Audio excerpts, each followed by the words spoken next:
루터가 종교개혁을 한 후에 여러 교회를 순회하면서 성도들이 성경 말씀을 올바로 믿도록 하기 위해서 교리를 가르쳤습니다. 이를 위해서 루터가 교리 문답서를 만들었는데 그 내용의 8계명 해설을 보면 다음과 같이 기록되어 있습니다. 제가 한번 읽어드리겠습니다. 우리가 인간의 모든 형편을 살펴보면 그것들은 큰 도둑들로 가득 찬 거대한 소굴에 지나지 않는다. 도둑질은 널리 만연된 큰 죄악이면서도 사람들이 눈꼽만큼도 신경 쓰지 않기 때문에 도저히 어찌할 수 없는 지경에 이르렀다. 만일 도둑을 죄다 교수형에 처한다면 이 세상은 순식간에 텅 비게 될 것이고 사형 집행인과 사형대 모두 태부족일 것이다. 지금으로부터 500여 년 전에 기록한 루터가 쓴 이 내용을 보면 그 당시 세상이 큰 도둑들이 가득 찬 소굴과 같다라고 묘사하고 있습니다. 많은 사람들이 도둑질을 너무나도 쉽게 생각하고 너도 나도 도둑질을 하는 세상이다 보니 만약에 도둑질을 한 사람들을 교수형에 처한다면 이 세상이 텅 비게 될 것이다. 대부분의 사람들이 죽을 것이다 라고 이야기하고 있습니다. 여러분, 그로부터 500년이 지난 지금은 많은 교육을 그때보다 받게 되었고 또 물질적으로도 부유해지고 예전과는 비교가 안 될 정도로 편리하고 풍요로운 삶을 살고 있습니다. 그런데 오늘날 그때와 다른 이런 상황 속에서 도둑은 더 줄어들었을까요? 늘어났을까요? 그때와 비교해 본다면 오히려 지금은 도둑질이 더 지능화되고 전문화되고 또 기업화되고 정당화되고 있습니다. 마치 발달된 현대 기술 문명이 합법적인 도둑들을 양산하고 있는 것처럼 보입니다. 여러분, 8계명에서 말하는 도둑질이 과거처럼 단순히 눈에 보이는 다른 사람의 물건을 훔치는 것이라고 하면 누가 도둑인지 쉽게 구별할 수 있습니다. 하지만 눈에 보이지 않는 지적인 재산을 훔치는 것이나 정당하지 못한 방법으로 돈을 버는 것까지 그 모든 것을 도둑질이라고 한다면 누가 도둑인지 구별하기가 쉽지 않습니다. 어쩌면 오늘날 현대 사회에서도 도둑이 아닌 사람이 드문 그런 사회가 될 것입니다. 누가 도둑인지 분간하기도 힘든 이런 세상을 살아가고 있는 저와 여러분이 그리스도인답게 살아가려면 어떻게 살아야 되겠습니까? 하나님은 그 해답으로 우리에게 8계명을 주셨습니다. 우리가 오늘 읽었던 이 8계명은 단순히 물건을 훔치지 말라는 도덕적인 명령을 넘어서 남의 소유를 존중하고 정직하고 올바른 삶을 살아가라는 하나님의 의도가 담겨져 있습니다. 그리고 우리가 이 계명을 깊이 묵상하면 하나님의 공의와 사랑을 깨달을 수가 있습니다. 오늘 이 말씀을 통해서 우리가 하나님을 닮아서 공의와 사랑을 베풀며 이 땅 가운데 살아가시는 성도님들이 되시기를 주님의 이름으로 축복합니다. 도둑질하지 말라는 이 짧고 강렬한 말씀 속에서 우리는 하나님의 의도를 파악하고 또 하나님의 성품을 발견할 수 있습니다. 도둑질은 남의 소유를 부당하게 취하는 모든 행위를 의미합니다. 단순히 물건을 훔치는 것뿐만 아니라 정당한 대가를 지불하지 않는 것도 도둑질입니다. 예를 들어서 고용주가 정당한 임금을 지불하지 않거나 또 노동자가 책임감 있게 일하지 않고 적당히 시간을 때우는 행위, 이 모든 것도 도둑질에 해당됩니다. 또 부정한 방법으로 이득을 취하는 것으로 제품의 함량을 속이거나 제품의 원산지를 바꾸는 것 역시 도둑질입니다. 그 외에도 나이를 속여서 대중교통을 무료로 이용하거나 아이의 나이를 속여 식당이나 놀이시설을 저렴하게 이용하는 것, 이런 것도 도둑질에 해당됩니다. 여러분, 이런 것들을 다 도둑질이라고 생각한다면 우리 주변에 도둑이 아닌 사람을 찾기 힘들 정도로 우리 모두는 직간접적으로 도둑질에 연관되어 있습니다. 사도 바울은 에베소서 4장 28절에서 도둑질에 관해서 이렇게 말씀하고 있습니다. 우리 함께 화면에 있는 말씀을 읽어보겠습니다. 시작. 도둑질하는 자는 다시 도둑질하지 말고 돌이켜 가난한 자에게 구제할 수 있도록 자기 손으로 수고하여 선한 일을 하라. 여러분, 바울은 도둑질하지 말라는 명령뿐만 아니라 자기 손으로 수고해서 선한 일을 하라는 말씀까지 덧붙이고 있습니다. 그렇게 해야지 자기 손으로 수고를 한 돈으로 다른 사람들을 도울 수 있기 때문입니다. 즉, 성경은 단순히 남의 것을 훔치는 것뿐만 아니라 다른 사람에게 도움을 주지 않는 행동도 도둑질이다라고 여기고 있습니다.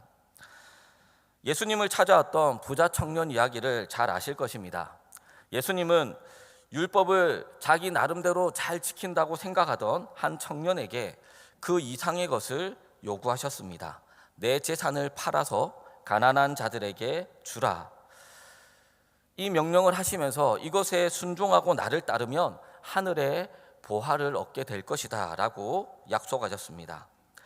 그러나 청년은 예수님의 이 명령과 약속을 듣고 자신의 의문이 풀려서 기뻐한 것이 아니라 오히려 근심하면서 돌아갔습니다. 부자 청년은 단지 남의 물건에만 손대지 않으면 율법을 다 지켰다라고 생각하면서 자기 의에 빠져 있었습니다. 하지만 예수님은 이 8계명의 본질이 도둑질하는 것뿐만 아니라 자신이 가진 것으로 가난한 자들을 도와주고 하나님의 공의와 사랑을 보여주어야 한다는 것을 가르쳐 주셨습니다. 여러분, 이것이 오늘 우리가 읽었던 8계명의 본질입니다. 그런데 우리가 이 땅을 살아가는 세상은 아까 루터의 말을 빌려 쓰자면 도둑의 소굴과 같은 그런 세상입니다. 그런 곳을 살아가면서 우리가 이 8계명의 본질을 지켜가는 것, 그것은 결코 쉬운 일이 아닙니다. 오늘 저는 그 방법으로 두 가지를 제시하려고 합니다. 첫 번째는 하나님을 하나님으로 인정해야 합니다. 도둑질하는 사람은 재물을 하나님처럼 생각하고 믿습니다. 돈이 자신의 안전이고 행복이고 자신의 노후를 보장해 준다고 믿습니다. 이러한 생각들 때문에 하나님이 계셔야 할 자리에 돈을 앉히고 그 돈을 믿고 돈을 바라보고 또 돈에 집착하며 살아가는 것입니다. 그 결과 사람들은 끊임없이 탐욕을 부리게 되고 그 탐욕을 채우기 위해 다른 사람들의 소유를 차지하려고 합니다. 돈을 하나님처럼 생각하는 사람들은 도둑질을 해서라도 재물을 소유하려고 하는 것입니다. 하지만 하나님을 하나님으로 인정하는 사람은 더 이상 재물에 집착하지 않고 하나님이 기뻐하시는 일에 그 재물을 사용할 수가 있습니다. 하나님이 자신을 인정하도록 하기 위해서 이스라엘 백성들에게 명령하신 것이 11조입니다. 여러분, 어떤 상황에서도 소득의 11조는 하나님께 드려야 합니다. 11조를 드리는 것이 우리가 하나님께 받은 은혜에 대한 보답이나 그 대가로 드리는 것이 아닙니다. 11조는 내 삶을 책임져 주는 것이 돈이 아니라 하나님이심을 기억하고 고백하는 행위입니다. 그래서 하나님은 11조를 하지 않는 이스라엘 백성들을 향해 하나님의 것을 도둑질하는 것이다 라고 책망하십니다. 하나님이 하나님이심을 잊어버리는 그 순간부터 우리는 남의 소유가 더 부러워 보입니다. 남의 반지가 커 보이고 다른 사람이 가진 것이 훨씬 더 많아 보일 것입니다. 그러므로 우리가 8계명을 제대로 하나님께서 우리에게 말씀하신 대로 지키려면 하나님을 하나님으로 인정하는 삶을 살아야 합니다. 두 번째로는 우리가 재물의 주인이 아님을 잊지 말아야 합니다. 주인은 하나님이시고 우리는 청지기일 뿐입니다. 사람들이 도둑질하며 살아가는 이유는 내가 내 돈의 주인이라는 생각을 하기 때문입니다.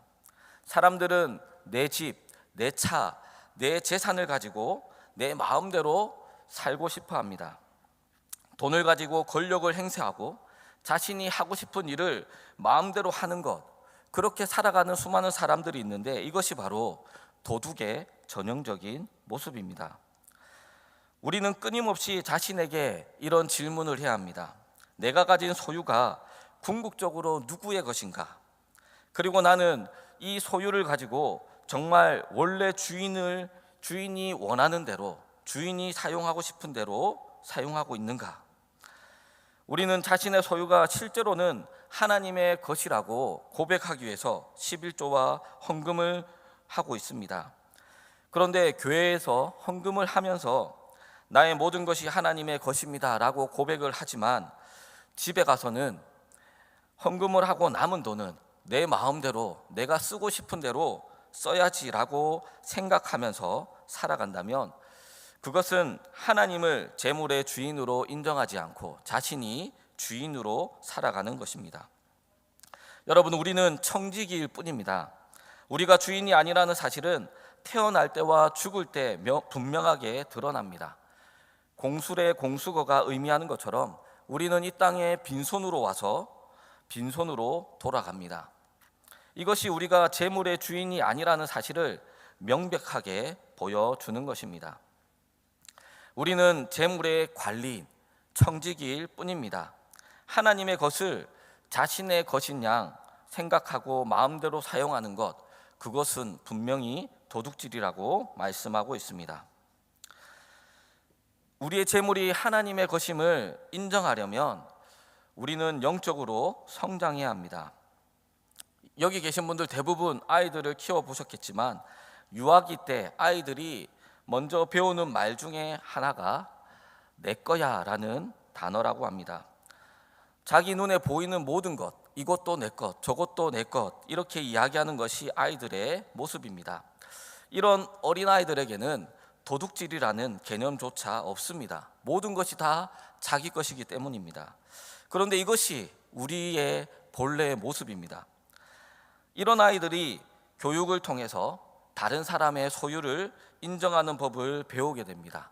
자신의 것과 타인의 것을 구분하기 시작하고 좀 더 크면 우리 것이라는 개념을 형성합니다.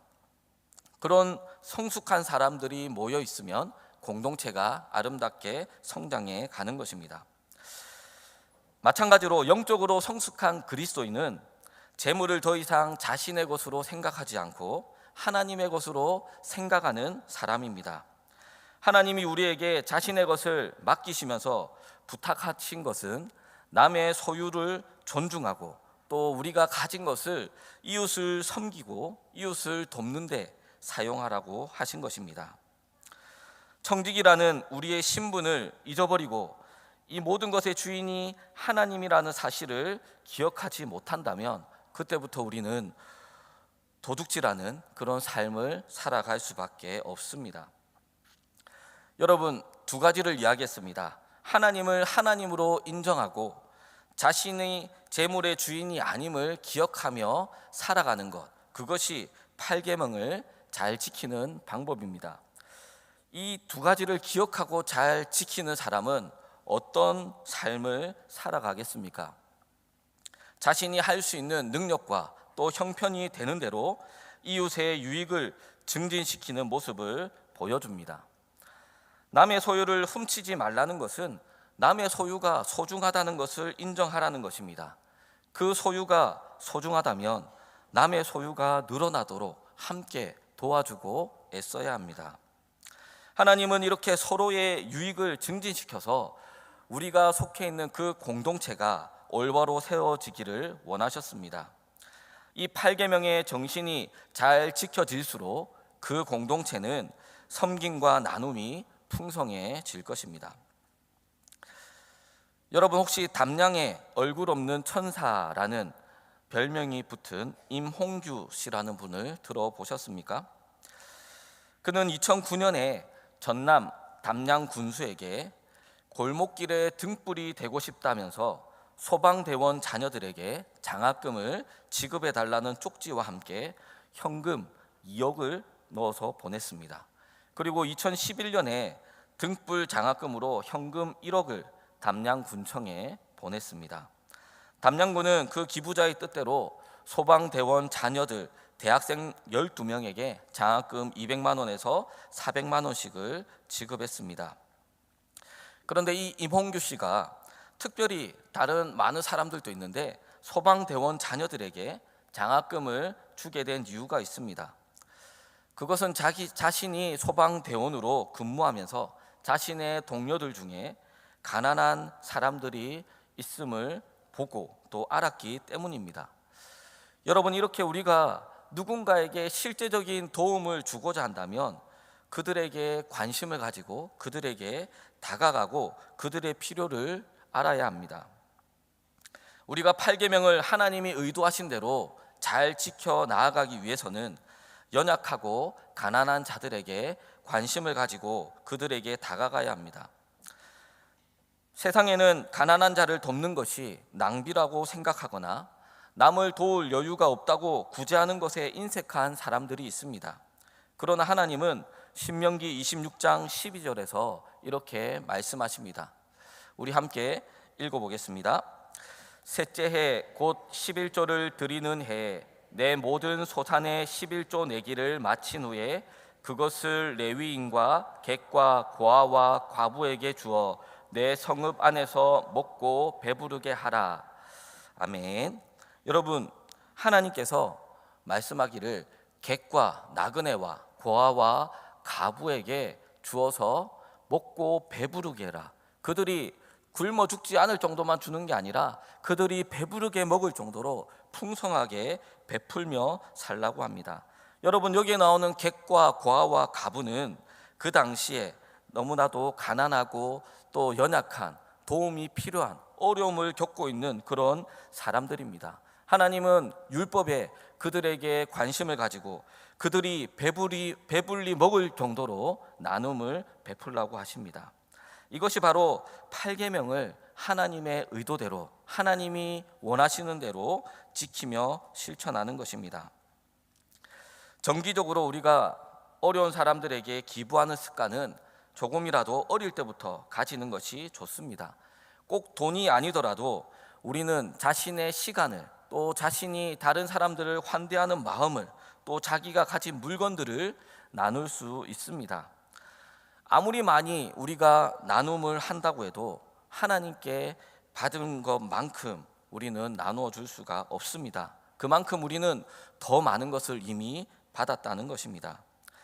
가진 것을 이렇게 나누어 줄 때 우리는 조금씩 하나님의 성품을 닮아가게 될 것입니다. 그림을 하나 보여드리겠습니다. 자, 여기 나와 있는 이 그림은 렘브란트가 그린 어리석은 부자라는 그림입니다. 여기 그림에 보면 광대뼈가 드러나고 미간을 찌푸린 부자의 얼굴에서는 여유를 찾아볼 수가 없습니다. 이 노인이 값진 옷을 걸치고 있지만 처진 입꼬리와 탁한 눈빛의 표정에는 지쳐 보이는 기색이 여력합니다. 그런데 이 그림이 8계명과 어떤 연관이 있을까요? 여러분, 부자라고 해도 부자가 부를 축적하는 것, 자신의 재산을 모으는 것, 그것 자체는 도둑질이 아닙니다. 또 이 사람이 도둑질을 해서 재산을 모았다는 증거도 아무것도 없습니다. 하지만 만일에 여러분, 이 노인에게 가족이 있었다면 그 가족들의 삶은 어떠했을까요? 그의 자녀는 어린 시절 아버지와 아름다운 추억들을 쌓으며 행복한 유년 시절을 보냈겠습니까? 그의 아내는 남편으로부터 받아야 할 사랑을 충분히 받으며 살아왔겠습니까? 그의 친구나 이웃들도 마찬가지입니다. 어리석은 부자가 도둑질을 하지 않았더라도 누군가에게 마땅히 베풀어야 할 것들을 베풀지 않으며 살았다면 그는 8계명을 어기며 살았던 것입니다. 말씀을 맺겠습니다. 이 8계명을 통해서 하나님은 우리가 남의 소유를 소중히 여기고 존중하는 삶을 살아가기를 원하십니다. 이것을 실천하기 위해서 세상에 있는 것이 아닌 하나님을 하나님으로 인정해야 합니다. 자신이 가진 모든 것의 주인이 하나님임을 기억하고 고백하며 살아가야 합니다. 그럴 때 우리는 예수님처럼 가난하고 연약한 이들에게 관심을 가지고 그들에게 다가가고 그들의 실제적인 필요를 채워주는 삶을 살아갈 수 있습니다.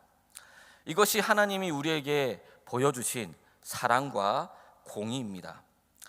이번 한 주간을 살아가실 때 예수님을 닮아서 사랑과 공의를 실천하며 살아가는 모든 성도님들이 되시기를 주님의 이름으로 축복합니다.